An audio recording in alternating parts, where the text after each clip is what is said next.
Hello and thanks for joining us for our mid-morning edition of Arirang News. I'm Mark Broom. Let's start with a look at the day's headlines.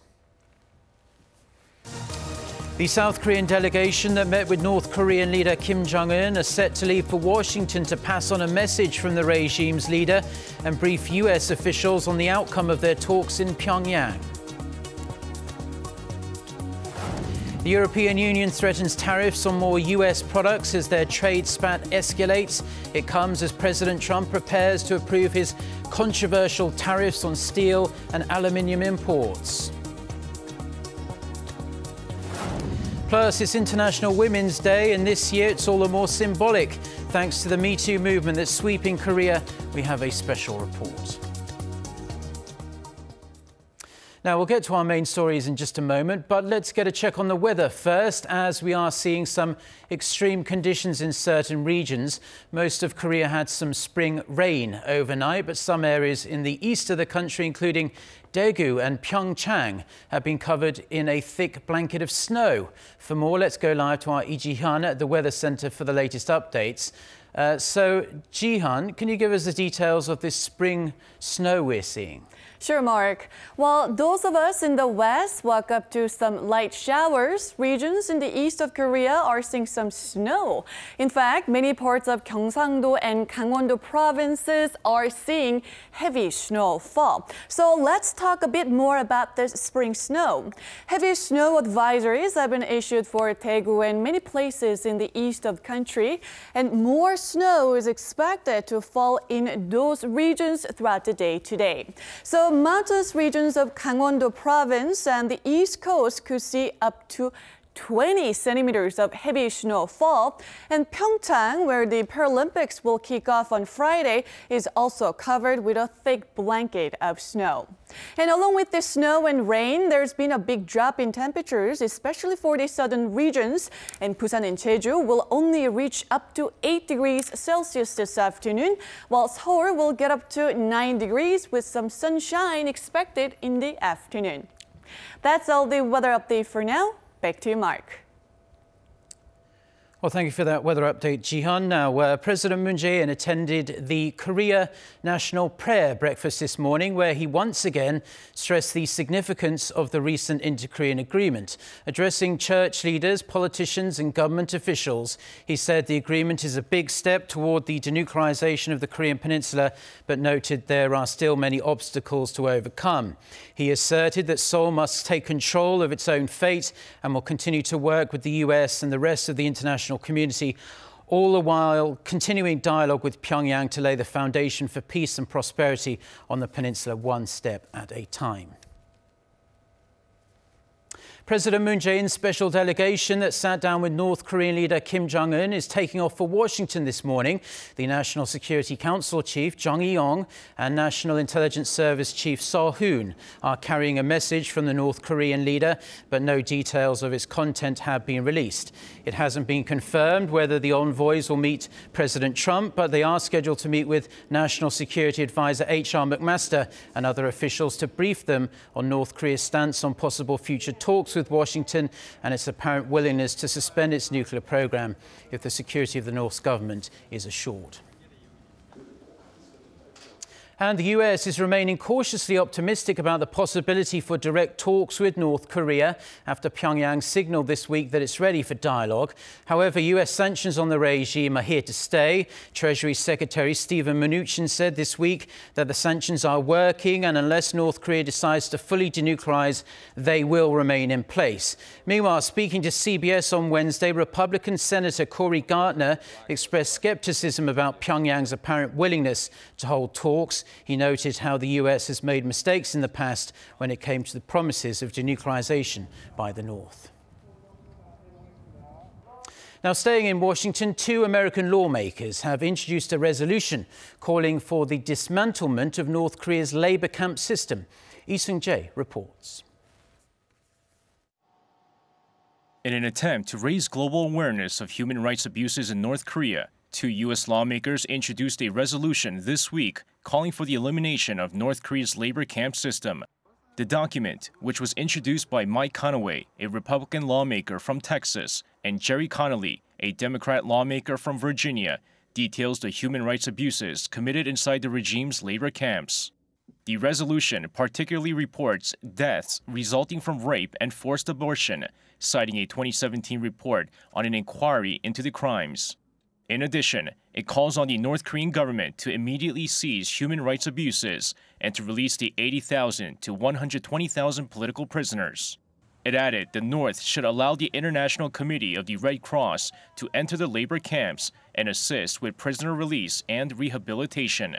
The report also calls on the U.S. government to continue to pursue sanctions against those responsible for the labor camp system, stating that a special tribunal should be created to investigate and remedy the regime's crimes against humanity and impose sanctions on individuals responsible for them. While the U.S. and North Korea inch closer to dialogue, U.S. lawmakers continue to be vocal about North Korean issues, including calls to maintain international sanctions on the communist state. Lee Seung-jae, Arirang News. Now, talks have begun over the renegotiation of the cost-sharing agreement for U.S. troops here in South Korea. The Foreign Ministry says Seoul and Washington officials met in Hawaii on Wednesday, and the first round of discussions is expected to last around 4 days. The cost of maintaining U.S. forces in Korea has been shared since 1991 under what's called the Special Measures Agreement. Its current terms are set to expire at the end of the year. Currently, Seoul's share is almost $900 million a year, but that's expected to increase under the new deal, with the Trump administration calling on all nations that host American troops to pitch in more. The European Union is ready to retaliate against US President Donald Trump's proposed tariffs on imported steel and aluminium by imposing higher tariffs on American-made goods. As a possible trade war looms between Brussels and Washington, the White House says Trump's tariff announcement may come by the end of this week. Kim Hyo-sun with the details. The EU has warned Washington that it will place tariffs on American-made products if the Trump administration follows through on its plan of imposing tariffs on imported steel and aluminum. In its latest rebuke to Trump's proposed tariffs, the world's biggest trading bloc said it would impose higher import duties on cranberries, industrial products, and other major goods made in the U.S. The EU is also mulling over filing an official complaint with the World Trade Organization, as well as raising safeguard tariffs to protect its steel industry against shipments diverting to the EU from the U.S. The EU's top trade official explained on Wednesday that President Trump's plan, a blanket tariff of 25% on imported steel and 10% on aluminum, would put thousands of European jobs in jeopardy. I truly hope that this will not happen. But if it does happen, we will have to take measures to protect European jobs and workers. While the commissioner also asked Washington to reconsider its new measures, the White House plans to make an announcement on the tariff plan by the end of this week. Meanwhile, following intense debate within the administration regarding President Trump's proposed tariffs, top economic advisor Gary Cohn has stepped down. Kim Hyo-sun, Arirang News. Now, 2 Korean shipbuilders are struggling to stay afloat amid the tough conditions in the global industry. According to a government official on Wednesday, Sungdong Shipbuilding, a mid-sized local shipbuilder, is expected to go into court receivership. Once the company applies for receivership, the court will decide whether to liquidate it or search for a new buyer.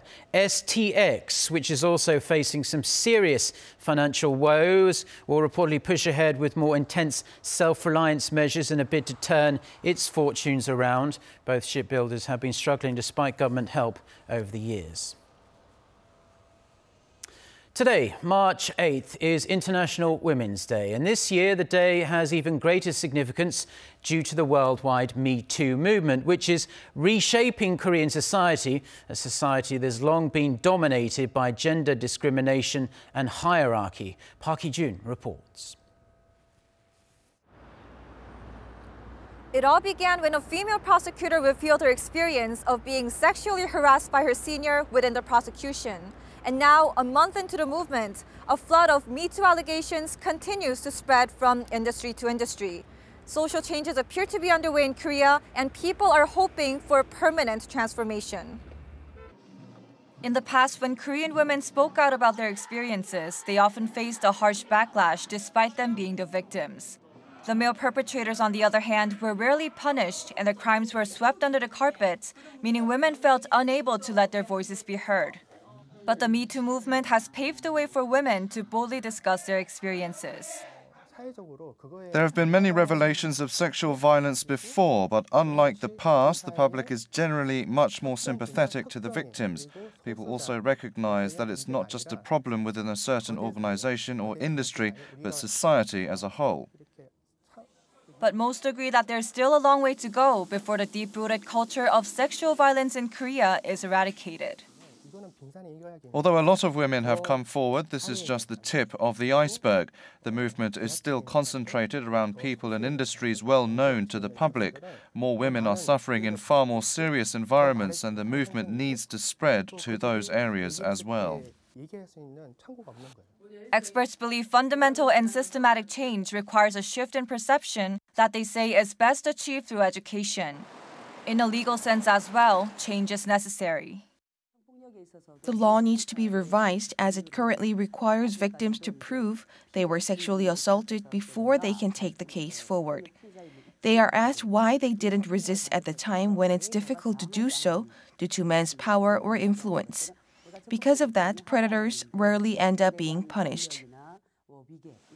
The MeToo movement is viewed as a significant phenomenon that's smashing barriers in Korea's patriarchal society. However, for the MeToo movement to take a big step forward, experts say it's important to carry on the momentum and give women more confidence to let their voices be heard so the issue doesn't fizzle out in a few months. 박희준, Arirang News.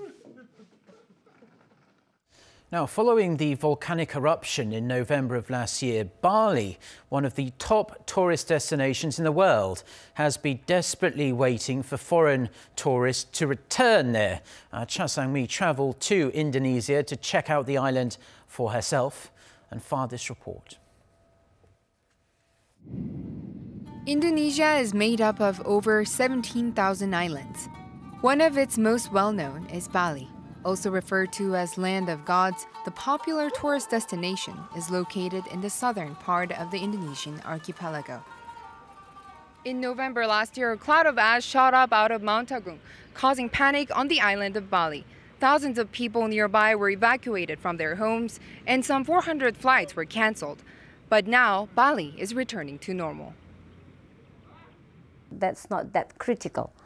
You know, if you look at the map of Bali, if you look at the distance from the mountain to the touristic area, actually the distance is 75 kilometers. Meteorology institution, they are very fully aware of it and equipped with the advanced technology to monitor.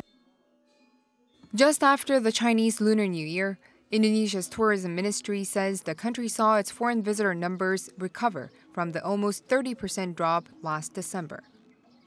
Tourists from around the world are returning to the island, which is much more than just a honeymoon destination. As well as a stunning natural environment, Bali offers tourists a chance to experience Indonesian culture and participate in a wide range of activities. A veteran river guide says rafting through a jungle along Bali's longest river is an experience that will amaze visitors. I have seen visitors from Korea, the US, China, and Australia, and many others. It is safe here in Bali, so come and have your holiday here. I brought all 9 members of my family here. I think Indonesia is great because everyone from my mother to my youngest son can enjoy this place. The sandy beach, of course, is a symbol of the island. And the unique taste of luwak coffee is a must-try. And there's much more to Indonesia than Bali. On the island of Java, some 500 kilometers from Indonesia's capital Jakarta, is the historical city of Yogyakarta, a center of education with buildings and landmarks that date back to the Dutch colonial era. The 9th century Prambanan Temple is one of them. The UNESCO World Heritage Site is the largest Hindu temple site in Indonesia. and it is currently being restored to its original size of 240 temples.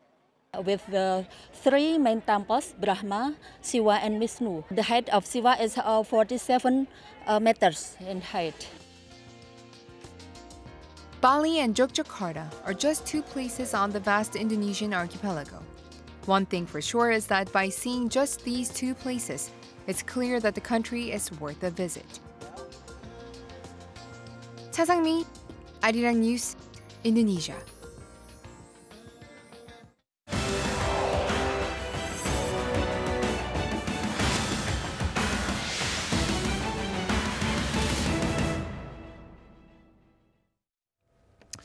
Now, the PyeongChang Paralympics flame has arrived in Gangwon-do province. The relay is on, with the global sporting event officially marking its start this Friday. Won Jung-hwan reports. The 2018 PyeongChang Paralympics torch relay is on the road, carrying the true meaning of let everyone shine.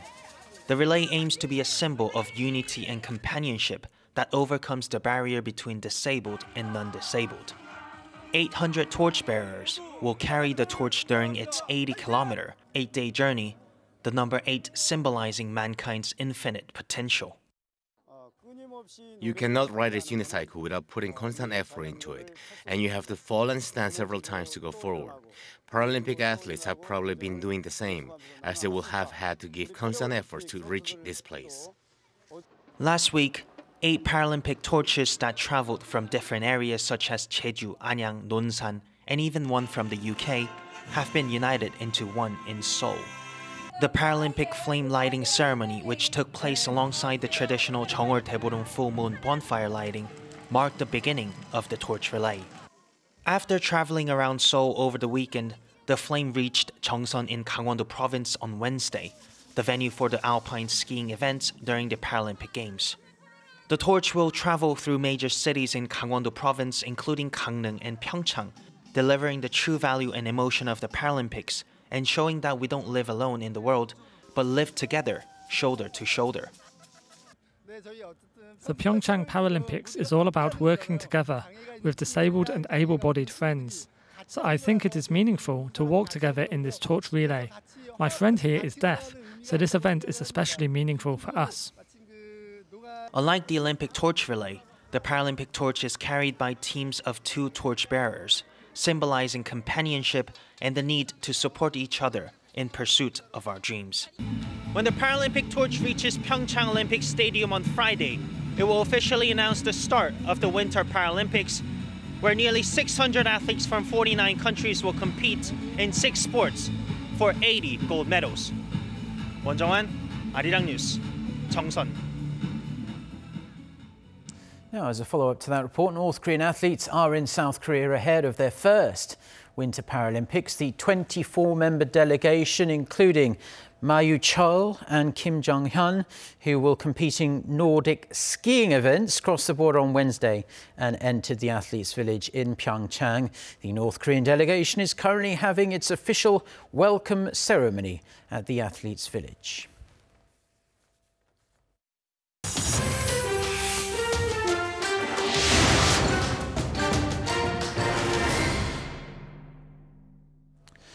Now for a look at stories making headlines around the world, and we're going to start in Britain. Police there say a nerve agent was used to try and kill a former Russian spy and his daughter in the south of England over the weekend. For more on this and other international news, let's turn to our Adam. So Adam, more revelations are coming out about this alleged attempted murder. What's the latest? Well, Mark, as you said, UK police confirmed Wednesday that a nerve agent was used, although they didn't specify what kind. They said it was used to deliberately poison Sergei and Yulia Skripal, who both remain in critical condition. In summary, this is being treated as a major incident involving attempted murder by administration of a nerve agent.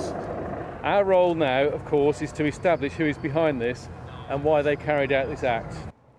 Rowley added that a police officer who treated them when they collapsed in Salisbury on Sunday was also in a serious condition. Suspicions are again falling on Russia as the incident has overtones of a fatal 2006 attack on a former Russian spy that was blamed on the Kremlin. Moscow has denied involvement in both cases. Skripal is a former Russian double agent who had served jail time in his homeland for spying for Britain before being freed in a spy swap. The issue has further strained relations between Russia and Britain, which has said it will respond strongly if the Kremlin is linked to the attack. Coca-Cola will be adding a bit of a kick to its lineup by producing an alcoholic drink for the first time in its 125-year history. The firm wants to tap into Japan's growing taste for Chuhai, a canned alcopop-style drink made up of distilled Japanese beverage shoju, sparkling water and flavouring. Chuhai is the abbreviation for shoju highball, which typically has alcohol content from 3 to 8%. Coca-Cola said it probably won't sell its new alcoholic drink outside of Japan. For the second time in less than a week, another nor'easter winter storm is hammering the northeastern coast of the United States. It is making its way along the mid-Atlantic and New England coast, causing thousands of flights to be cancelled and threatening more power outages. Nearly 40 million people from New Jersey to Maine were facing winter storm advisories on Wednesday. Heavy snow has been falling on much of the New York City area and parts of southern New England, with other areas expected to get up to 60 centimeters of snow. The storm follows a deadly bomb cycle that hit the same areas on Friday last week, with powerful winds and heavy rain.